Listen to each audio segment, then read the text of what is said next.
nkwaniriza nategwe mukwano gwaffe atugoberera era nga nkujukiza nti subscribe ati werewe kunyiga akadde osobola okufuna notifications lwetuleeta videos empya. Kyaddaaki Dr. Jose Chameleon ni akkiriza okuba nti akola battle ne Bebecool. Kakati ababiri bano bavuddeyo ne bakonfaminga ne bagamba nti essaawa yonna bajja kuba nga beetwala mu battle. Ku weekend eno Deputy Speaker of Parliament Thomas Tayebwa yavuddeyo n'agamba nti yandyagadde okulaba ku battle wakati wa Jose Chameleon ne Bebecool olw'ensonga nti ababiri bano basajja amekete, basajja b'amaanyi, kati yandyagadde okumanya ani asinga ani.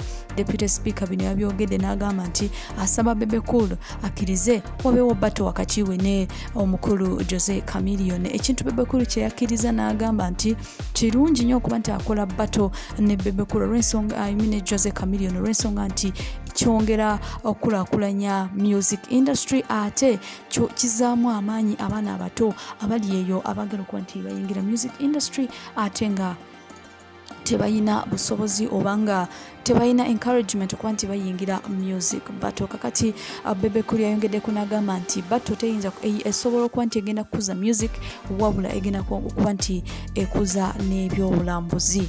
Kakati Jose Chameleon yavuddeyo n'akkiriza n'agamba nti jangu blood, jangu nze ndi ready okuba nti tubatolinga. Bw'atyo yawandiise ku Twitter ng'addamu omukulu Bebecool ku ky'okugamba nti ayagala battle naye.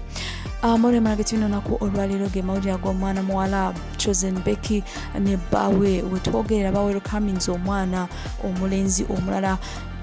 Chosen Becky kati ono omwana wa kusatu gwazadde era nga amuzadde ne omukulu Dictator Amil musanya eringi. Omusajja yavuddeyo ono n'agenda masomo kuba nti apostinga nga musanyufu nnyo, n'agamba nti olunaku olwaleero baaniriza omwana omulala omulenzi musanyu eringi era n'agamba nti maama n'omwana bonna bali bulungi.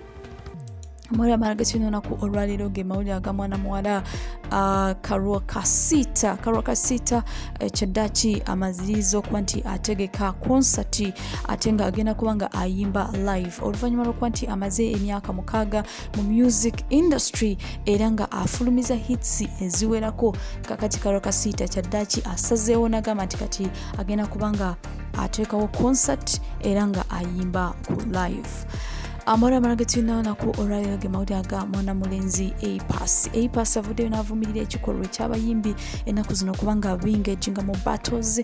Abasinga baagala kati okola battles era most especially nga battle gye tulina essaawa yonna egy'okubanga ebeerawo ye battle ya Bebecool ne Jose Chameleon. Kakati omukulu Apas avuddeyo n'agamba nti si kirungi okubanga ba musicians bayingira mu bintu by'okubanga babatolinga wabula akirabange engeri y'okuba nga balwanagana, engeri entuufu ey'abayimba okuba nga bakuza music industry. Ye Apas agambye nti kwe kuba nga bakola collaborations bakwatagana bafulumye ennyimba wamu bakwate videos kwegamba babeere nga buli omu ayamba ku munne wabula okubatolinga okulwanagana tekigenda kuyamba music industry wabula kigenda kuleetawo empalana wakati w'abayimbi, kigenda kuleetamu okuba nga beeyawulayawula. Apas bino abyogedde oluvannyuma lwa battle eyaliwo eya Cindy Sanyole King Hasofu ne Shiba Kalungi oluvannyuma lw'okuba nga ababiri abo abakyala ababiri ab'amaanyi mu ggwanga lino ba musicians ab'enjawulo bagenda masomo okuba nti bakkiriza battle and then ne tugenda okulaba nga omu ate ku sayidi emu ebintu si birungi, ku sayidi endala birungi. Ekintu ekyo kireeta enjawukana mu bafanzi ate ne mu bayimbi bennyini ng'ebintu ebitandika ng'ebyokusaaga okukola ssente ate ne byeyongera okuba nga bitabuka ate nga tebakwatagana.